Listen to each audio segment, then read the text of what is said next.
So I'm going to talk to you today about the idea of having a worldview. And John, we were talking about this a couple of weeks ago.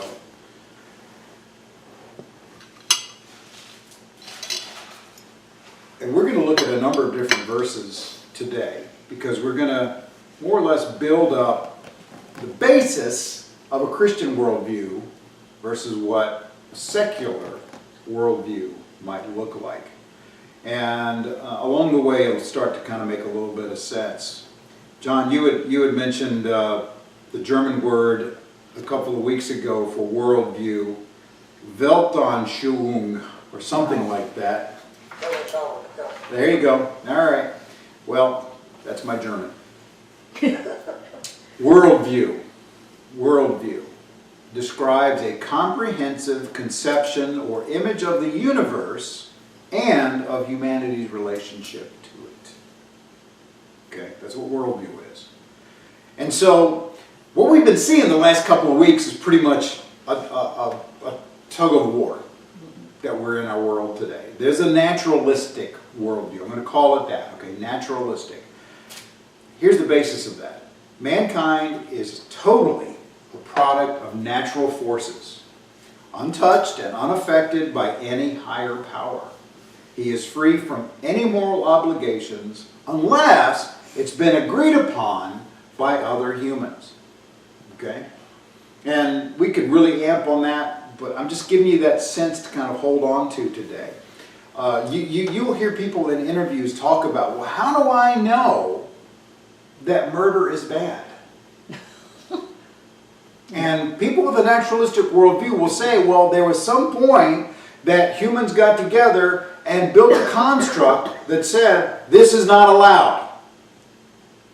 And so we've all agreed that that's not a good thing. Now, the question then comes, well, what if I get in with a group of people who think murder's okay? You know, and there's usually a pretty unsatisfactory answer to that side.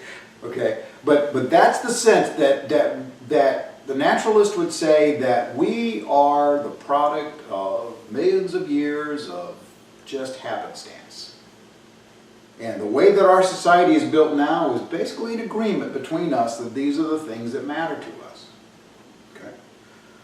The biblical worldview says that we are God's crowning glory. Humanity is God's crowning glory. And that we are subject to His rule, that we're spiritually fallen at birth, but redeemed through faith in Jesus Christ. That's the biblical worldview. What I want to do today is I want to look at 5 aspects to that, scripturally. And they're going to come right out of Genesis except for the last one, which will be in Romans. The first one is this, and we've been talking about it for the last couple of weeks, and that is the origin of life. Look at Genesis chapter 1. Verses 26 through 28. Because this is literally where the divide begins, as we've been talking about for the last couple of weeks. Genesis chapter 1, and we're going to look at verses 26 through 28. We read through this a couple of weeks ago, but we didn't spend a lot of time there. And as we've gone through this, we've really not spent a lot of time on humanity. We've been looking more at plant and animal life and those sorts of things in cosmology. But Genesis 1:26, we read this. Then God said, let us make man in our image, according to our likeness.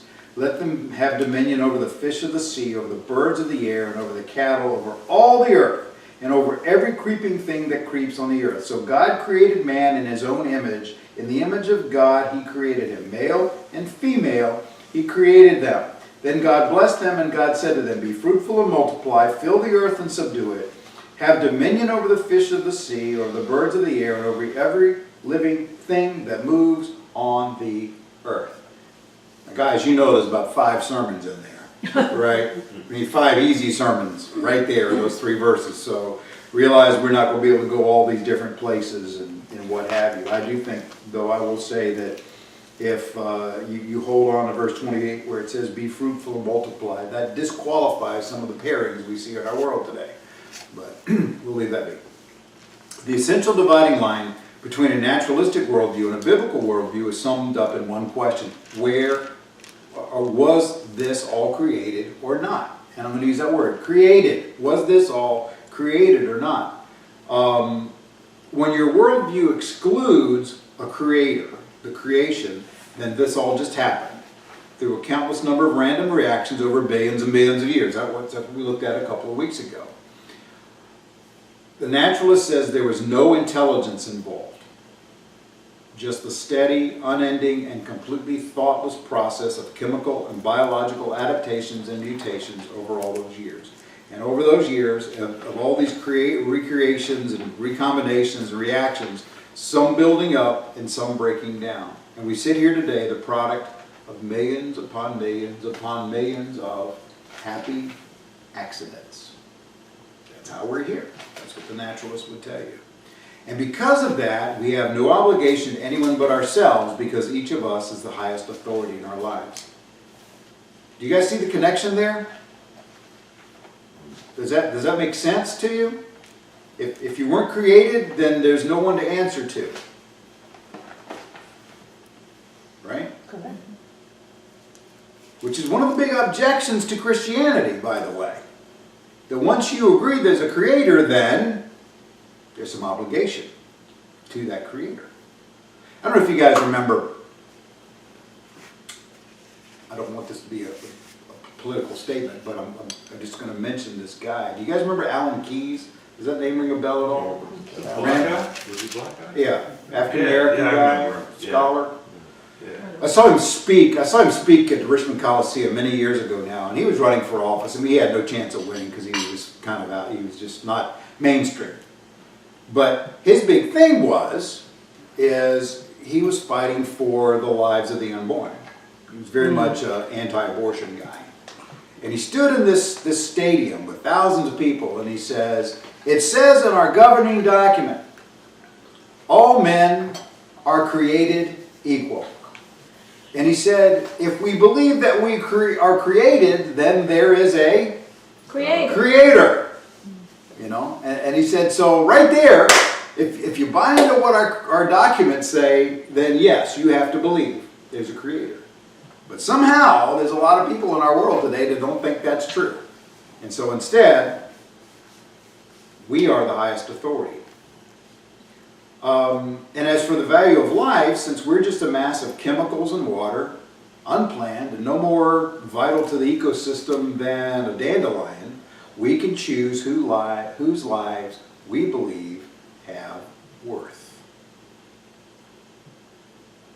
And if they're inconvenient, or they bother us, we can ignore them, abuse them, or even destroy them. Or they're mentally challenged or something like that. Any of those That's things. Eugenics, right? That's Yeah. eugenics in a heartbeat. Essentially, if there's anybody that's inconvenient to your life, you can do something about it. And so that's why we see in our world today, there's an assault on life at conception, before birth, and then there's also the assault on life at the other end, right? You see that, you know. Not to mention the fact we're seeing more and more people wanting to find out what the genetic makeup of their kids are to try to decide what they're going to do with them. I mean, there's just a whole lot of that going on. It's been referred to as a culture of death by certain people. Now, if you believe all of this was created, then again, there must be a creator. And if there's a creator, then we have to live under his authority. And I liken it to this. The founder of a company, right? You start your own business, start your own practice, you get to set the tone for that firm, for that business, for that endeavor. It operates based on the leader's priorities, right? When you guys had your own business, you set the tone. 100%. Absolutely. What matters and what doesn't. If you say, we are going to give the best customer service in town, Sure.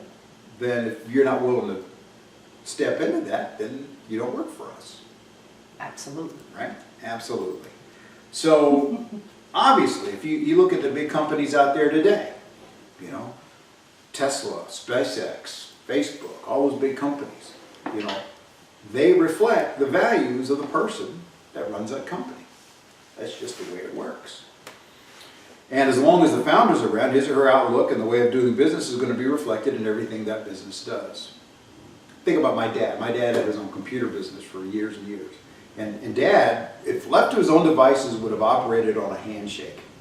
He was so heartbroken to find out that Doesn't work. that ain't the way it works anymore. Kind of old world. It is. It is.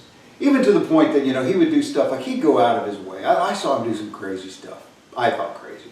Just go out of his way to just give great customer service, to have somebody turn around and go for $1, buy it from somebody Go to else. somebody else. Right. Saw him do that more and more times. I just couldn't believe it. But not only did God found this universe, but you guys do know He's still running it, right? He's still in charge.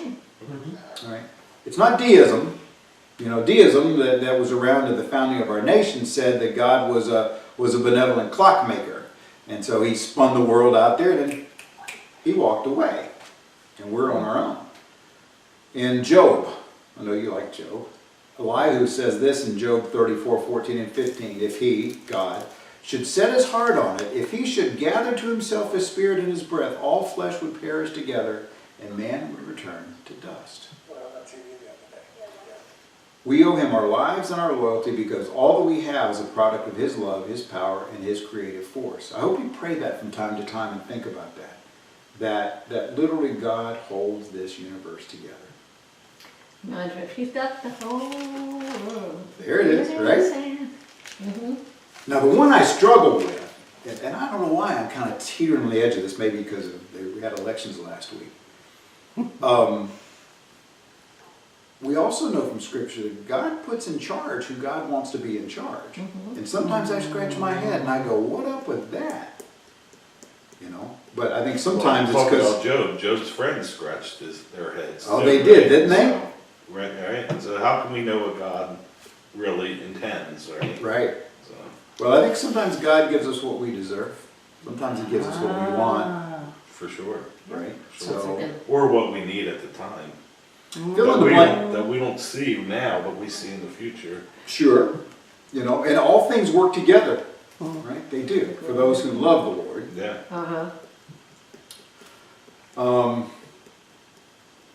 But we should praise Him because not only did He create all that we see, He created us as well. Right? Psalm 139:14 says, I will praise you, for I am fearfully and wonderfully made. My old pastor said, some more fearful than wonderful. But nonetheless, marvelous are your works, and that my soul knows very well. You had something, Brian? I just said, how can somebody not think that there was a creator and look at a strand of DNA? It's a code. It's a code. Somebody had to create it. It didn't just happen like that. It's just crazy. Well, and it's so true, right? And we've been privileged to see that in our lifetime. Yes. The guy who discovered that just passed away. Oh, did he? Watson at 96. We just read about that. But here's the thing. Remember, we're talking about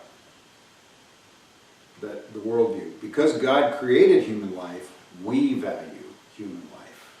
All human life. Not just the life that's convenient or that we happen to like. And that life begins with the unborn child. We have to protect those who cannot protect themselves and restrain those who would do harm to them. I think that's part sometimes we miss. Now, how do we do that in our culture today? A lot of times it's through our voting, right? And speaking it out, because we're seeing it so much. By the way, just so I said it out loud, I just wrote this down last night. There is only one human race. That's been massively misused by the church over the centuries, but we are all one. I mean, they say, you cut us all open. We all look the same on the inside, regardless of where we come from. And where I struggle sometimes is I look on people that seem like they're our enemies and I think they're beneath me, but they're not. Christ died for all. We must stand for the rights and protection of the elderly, the infirmed, the handicapped, and the poor. And as followers of Christ, we see each person as someone for whom Jesus died on the cross, deserving salvation. Whether we like their politics, here's one, whether we like their sexual orientation or their religion, you realize that the cross is for them as well. Valuing the lives of others reflects the value of our founder. Going back to that, our founder. Psalm 89:14 says this, righteousness and justice are the foundation of your throne. Mercy and truth go before your face. You guys realize that one of the things that angered, I know you know this, one of the things that angered God about Israel is that they walked away in their later years from justice. And God had a problem with that. That they didn't show justice for those who were less fortunate. You can read that all through, through the major and minor prophets. But just because we value human life doesn't mean that humans are necessarily good. And this is a major divide in naturalistic, strangely enough, and Christian biblical worldview. Look at Genesis 3, starting in verse 1. This should ring a bell when I say that. Genesis 3, verses 1 through 7. Now the serpent was more cunning than any beast of the field which the Lord God had made. And he said to the woman, has God indeed said, you shall not eat of every tree of the garden? And the woman said to the serpent, we may eat of the fruit of the trees of the garden, but of the fruit of the tree which is in the midst of the garden, God has said, you shall not eat it, nor shall you touch it, lest ye die. Again, there's definitely at least one more sermon in that. Then the serpent said to the woman, you will not surely die.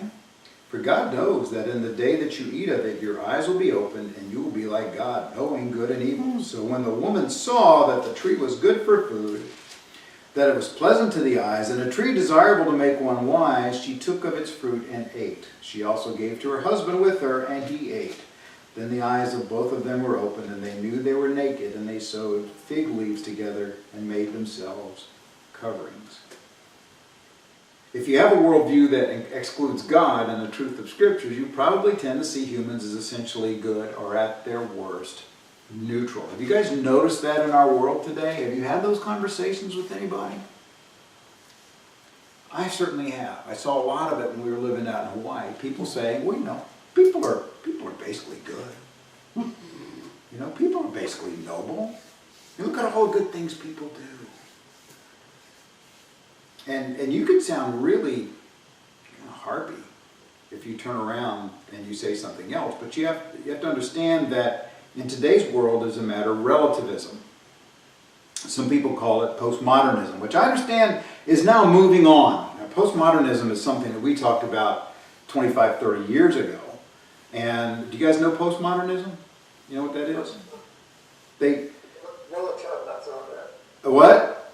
I know the term, but that's about it. Well, you know, when I was taking, I was first in college when I was 18 years old. I remember I took a kind of an ethics class, and they referred to it as situational ethics. That's postmodernism to a true sense. What's good for me is good for me right now. What's good for you is good for you. Postmodernism takes it a step further, really, and says there is no objective truth. There's my truth, and there's your truth. Because you've lived a different life than I have. What you see as being the world, what you see as being truth in the world is based on what your experiences have been. And there really can't be an objective truth.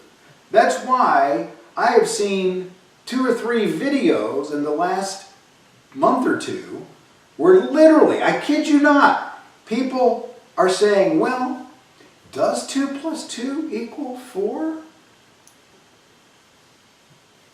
And you guys know, right, at this point, there's a conversation topic going around that says that mathematics is oppressive and in some cases racist. Have you guys heard that? No. No. Oh yeah. Oh yeah. I mean, it's crazy the conversations that are going on. And it really is based, if I can take aside from it, a lot of it's based on liberation theology.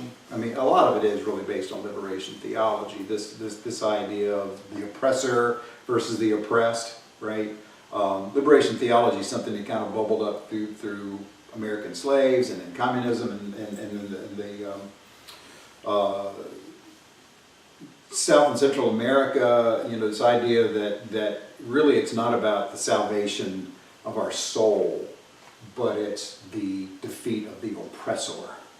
is liberation theology. Okay, that's kind of where that comes from. So Jesus didn't come to save us from our sin. Jesus came to defeat our oppressors.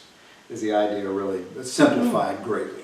All right, but so this all kind of fits together. This idea that if you were born and raised in, like I was, if you were born and raised in kind of a small town America in the South in the 1960s and 70s, your truth is very different from somebody who was brought up, in Somalia, or somebody that grew up in China, or somebody that grew up in the Bronx, right? You and I would have a very different truth according to postmodernism. Was it Brooklyn or the Bronx? Bronx. Oh, I thought it was. So, And we would, except for one thing, Jesus Christ. amen. Because what you're talking about is relative, you're not talking, there's no absolute truth. Right. That's what they're saying. And Exactly. you're talking about relative truth. So my truth is my truth and yours is yours. Which is one thing that brings that all to a point of not being true. And that's this right here. But see, that's where postmodernism is so insidious, because it says there's no absolute truth. That's right. That means we can't have this, That's right. right? And I think that's why they're tearing down the idea of 2 + 2 = 4, right? You think about it, That's a guys, good point. right? Well, how do you do a tax return if you can't? Maybe we shouldn't. Or build a house. Yeah. Because now you're the oppressor. Taxes. You're the oppressor, and you're trying to force them to pay taxes to support your culture. You guys see how crazy this stuff is? And as a tax return writer, he's like the tax collector. Yeah, he's just like Yes. Matthew, right? Yeah. So, but guys, here's where, then you get into something like goodness, right? Goodness becomes complicated because postmodernism may allow for differing actions depending on your circumstance. Okay? So, think about it this way.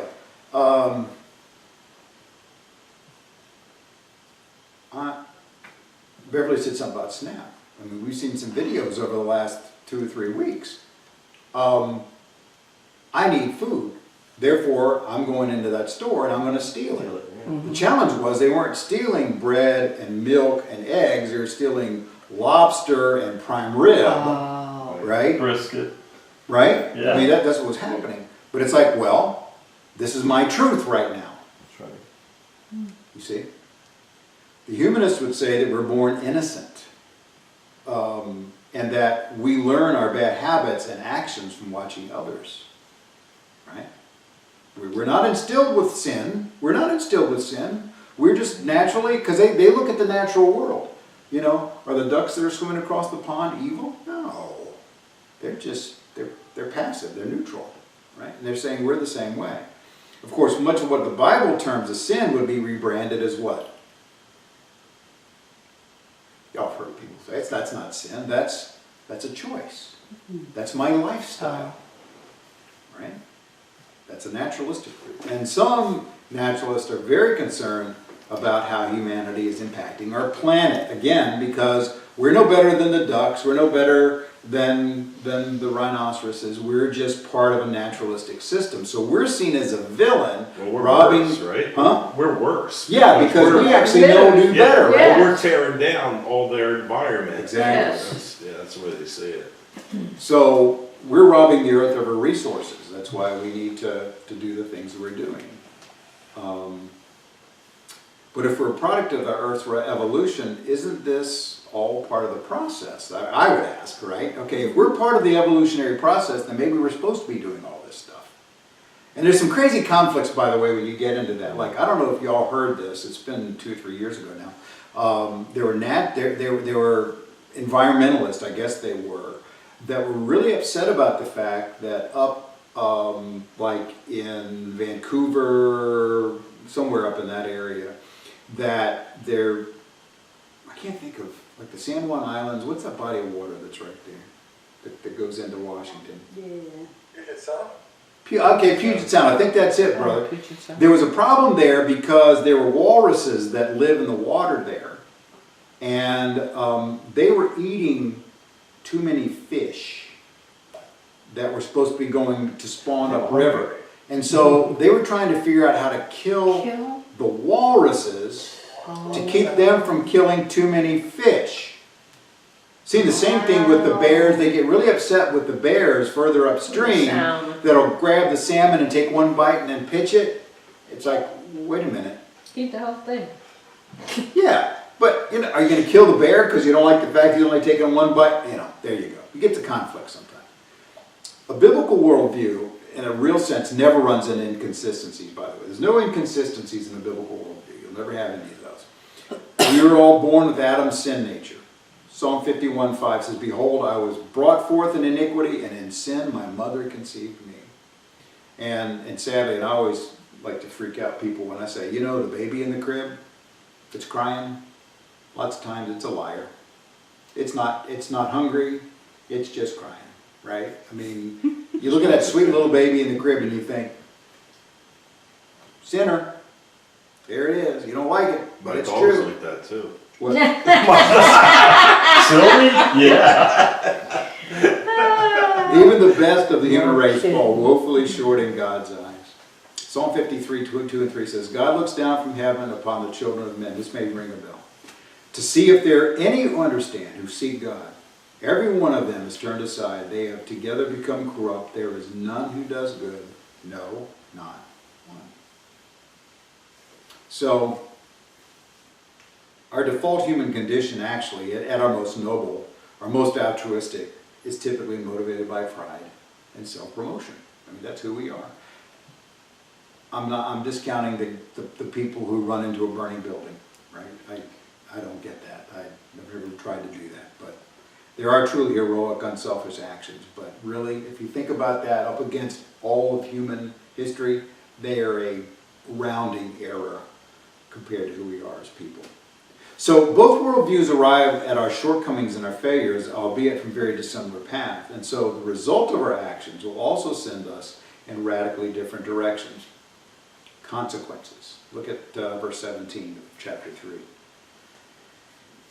Then to Adam he said, because you have heeded the voice of your wife and have eaten from the tree which I commanded you, saying, you shall not eat of it. Cursed is the ground for your sake. In toil you shall eat of it all the days of your life. Both thorns and thistles it shall bring forth for you. You shall eat the herb of the field, and the sweat of your face you shall eat bread, till you return to the ground. For out of it you were taken. For dust you are, and to dust you shall return. So the naturalistic worldview has increasingly become connected with what I call the victim mentality. Since we're a product of our environment, we are by and large captives to its force, is really the underlying thought there. This removes the demand for personal responsibility and blames society for my actions. I mean, you hear this all the time. I drink because my parents didn't love me. Well, if you go back to verse 11, Yeah. or verse 12, he blames God for the Right. fact that he ate the fruit. He blames the woman and God. And then she blames Satan. And she she blames blames the Satan, serpent. Right. serpent. But he's like, hey, he said, the woman who you gave to me, Right. you know, she gave me the tree and I ate it. So see, you're pointing right at it. You're like, That's an it's naturalistic your worldview. fault. Yeah. Blame God. Yeah, Blame God.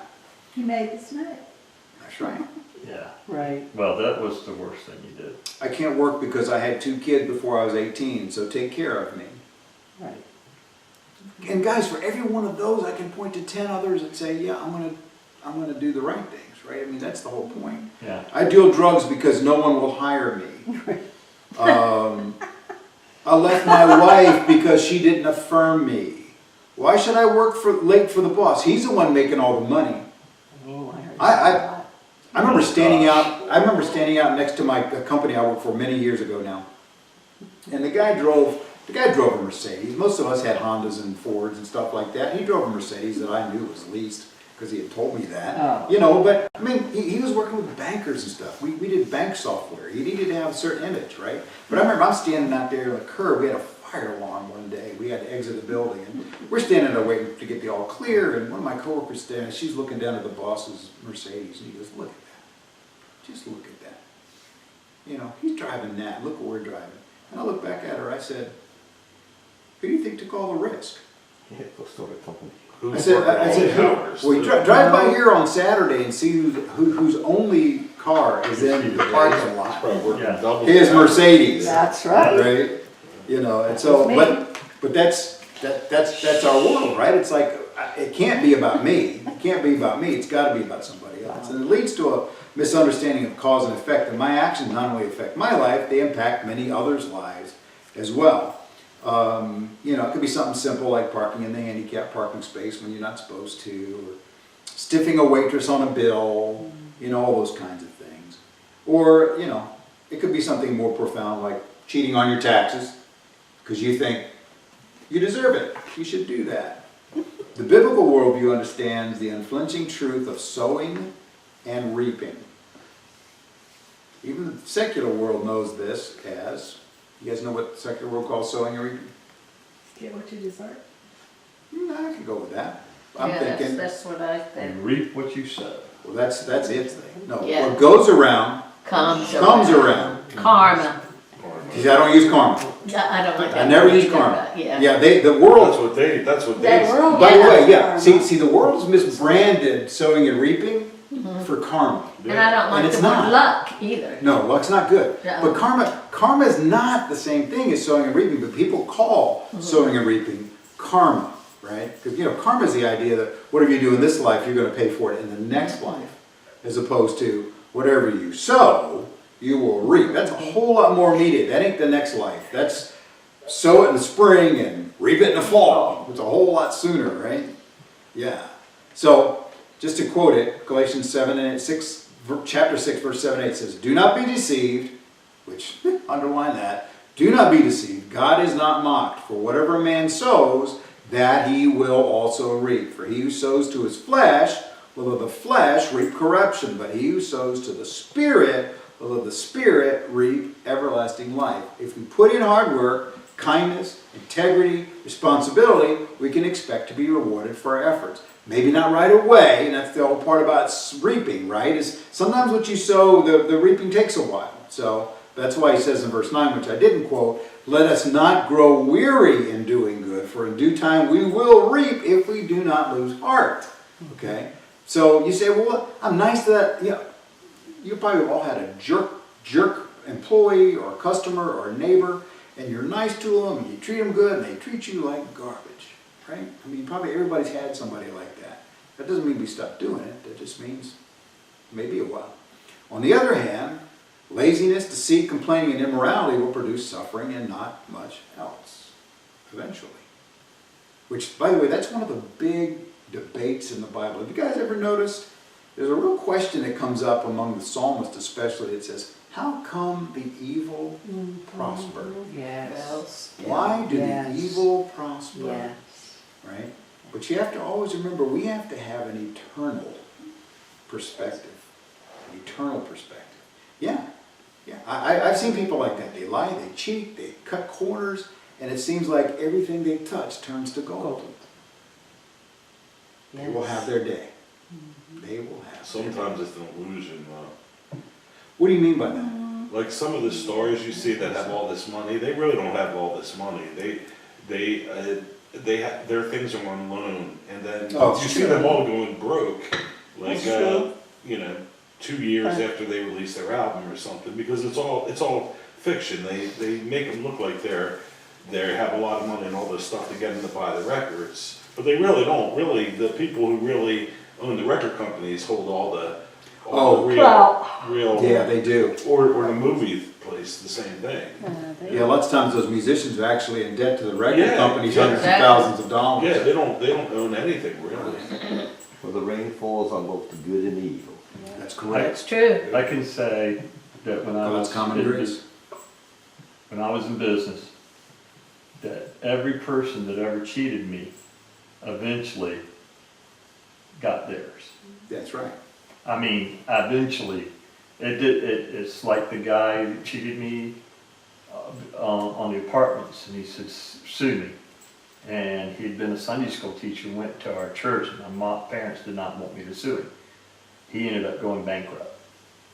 He came crying to me 10 years later, and I said, "Buddy, you did it to yourself." You did it to yourself. But I've had that happen, but it seemed like, so I learned, that lesson I learned is don't take revenge, just let God do it for you. Well, and I guess my thing is if they're that much of a creep, chances of them being a believer is slim to none, just because they kind of play it out. And so if they don't get it here, they're gonna get it for eternity. Mhm. So, you Amen. know, they're gonna get it one way or the other. Yeah. And through eternity is better than what you could dish out. Correct.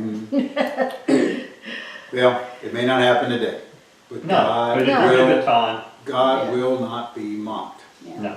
And that's the truth. However, so I keep moving, God will forgive. God will forgive. Think about it. Peter denied Jesus 3 times and was restored 3 times. God expects humans to go their own way. We all have, haven't we? All we have strayed. He uses the consequences of our lives to draw us to Him. So you finally come to the end of yourself, right? I mean, I have a number of people like this, maybe myself included, you know, that party in life is just going to kind of leave you empty after a while. I mean, I know many stories of that kind of thing.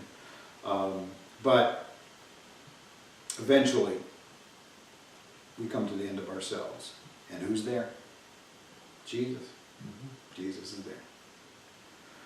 But forgiveness doesn't mean that we won't have to live with the consequences. And I think that's a hard lesson sometimes for folks.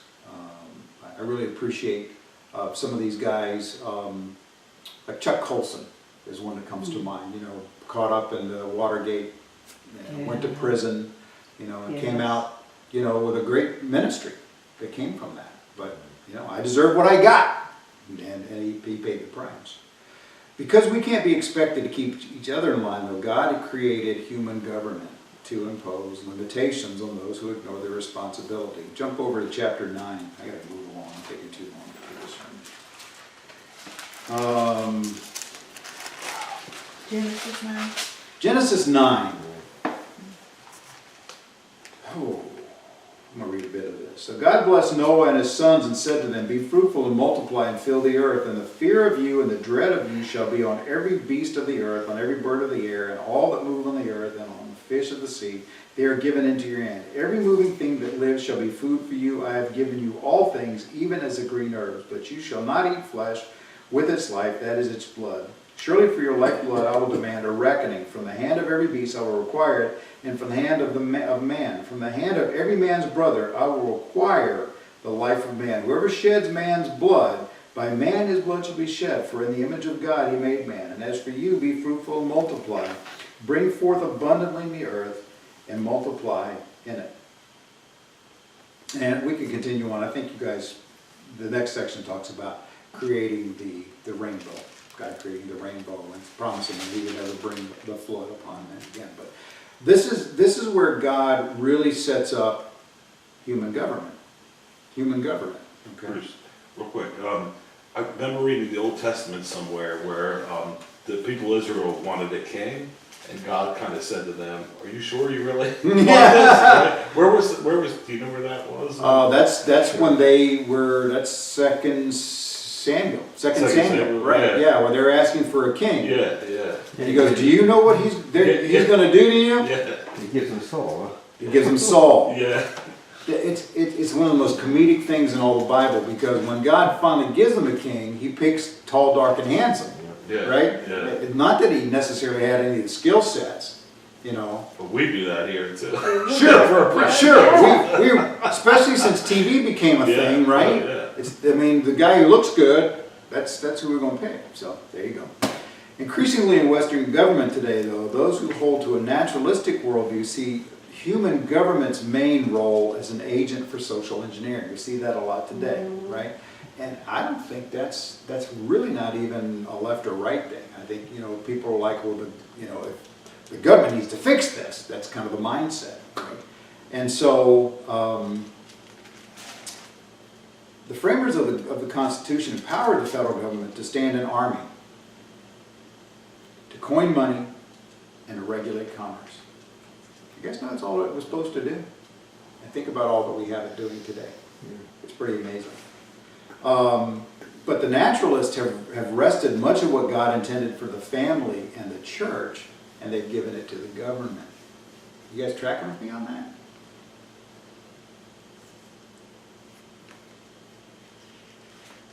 3/4 of the federal government's budget is allocated for welfare, pensions, social programs, education, and the dead. Wow. Our nation is being bankrupted because of the wrong understanding of government's role. The biblical worldview is well documented, though. I'm probably going to finish after this. Look at Romans 13. I regularly remind Christians to go read this. Because this tells us clearly from a Christian worldview what the government is supposed to do. It says, Romans 13, verse 1, and what we're supposed to do in regards to it. Let every soul be subject to the governing authorities. Now, that's a sermon all to itself. Let every soul be subject to the governing authorities. Think about that just for a second. Let that soak in. For there is no authority except from God, and the authorities that exist are appointed by God. Boom. Therefore, whoever resists the authority resists the ordinance of God, and those who resist will bring judgment on themselves. For rulers are not a terror to good works, but to evil. Do you want to be unafraid of the authority? Do what is good, and you will have praise from the same. For he is God's minister to you for good. Here it is. But if you do evil, be afraid, for he does not bear the sword in vain, for he is God's minister, an avenger to execute wrath on him who practices evil. Remember what I read in Genesis? Therefore you must be subject, not only because of the wrath, but also for conscience sake. For because of this you also pay taxes. For they are God's ministers, attending continually to this very thing. Render therefore to all their due. Taxes to whom taxes are due. Custom to whom customs. Fear to whom fear. Honor to whom honor. A couple of thoughts. Number one, we live in America. This is a representative republic. All right? We do have the right to throw out the bad guys. Right? We do. But there's a legal way to do these things. And so, when you poke at it illegally, you should expect problems that come from that. By the same token, again, I'll say what I said earlier, the authorities that exist are appointed by God. That doesn't sit well with us sometimes. Lots of times. But they're there for a reason. And like you said earlier, reason we we may not know, We don't know. but we got to deal with it. Here's the thing. And we play fast and loose with this, I think, sometimes in our world. We respect the office. We respect the office. Now, people use that to disrespect the people that are holding the office sometimes. But we respect the office. But because God gave them to us and they're a minister of God, we're to pray for them. Give respect to where they are.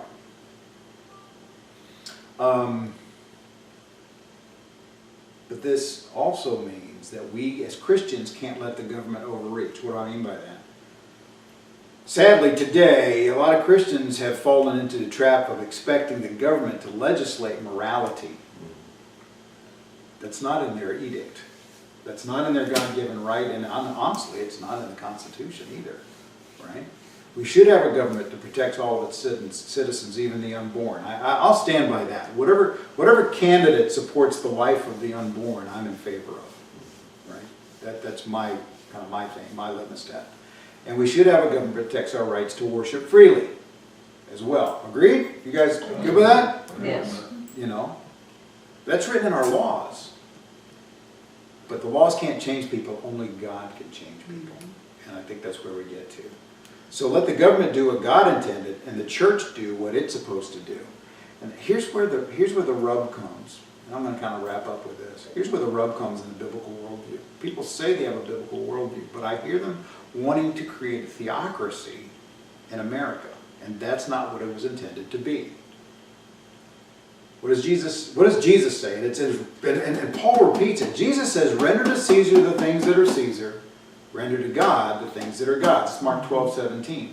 And Paul says right here, render therefore to all their due. Guys, there is a separation of church and state.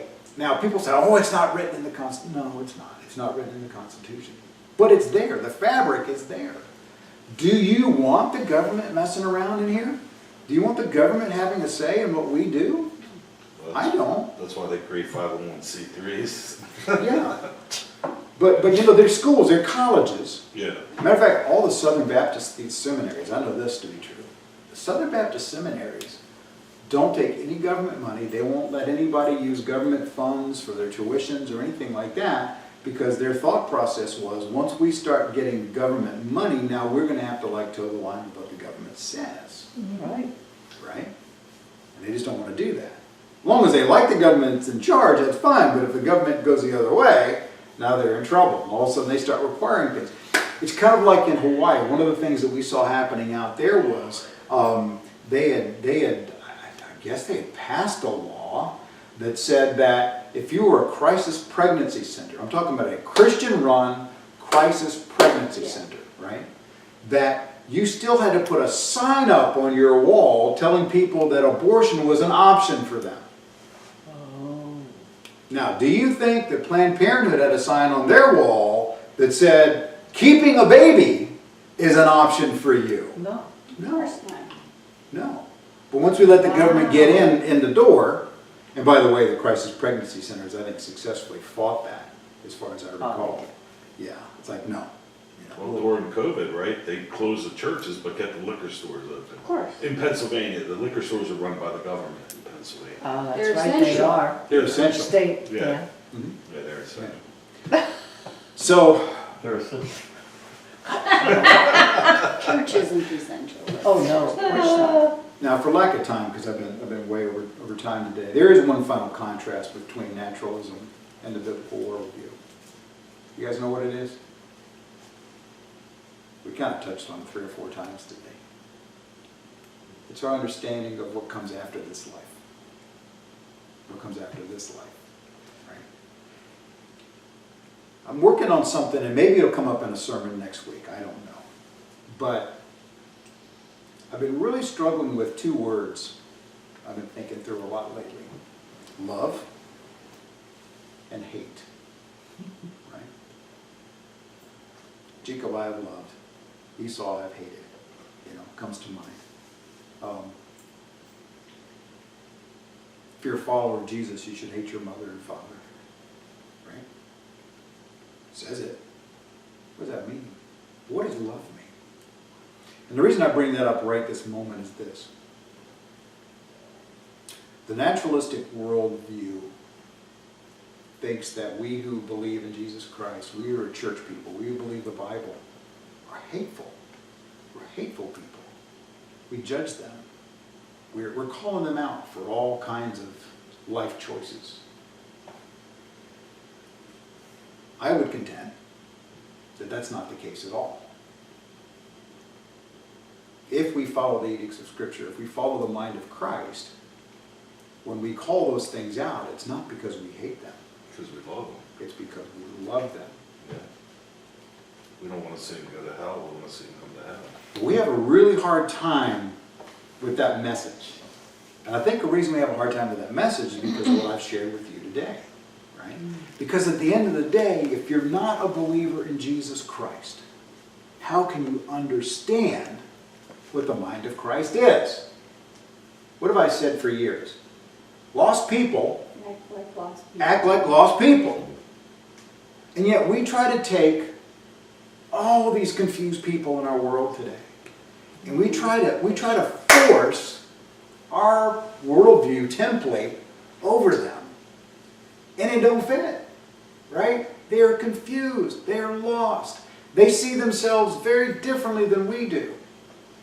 And then we get kind of, do y'all? Am I the only one? Get a little frustrated with them sometimes? Oh, yeah. Really Sometimes- frustrated with them sometimes? Sometimes God puts a blinding spirit on them too, though, because they're arrogant and they don't want to change their ways, right? So, I don't know, God has to put them, they're already blind. Right? I mean, they're already blind. but you tell truths to them and they can't see it, And I get aggravated with it.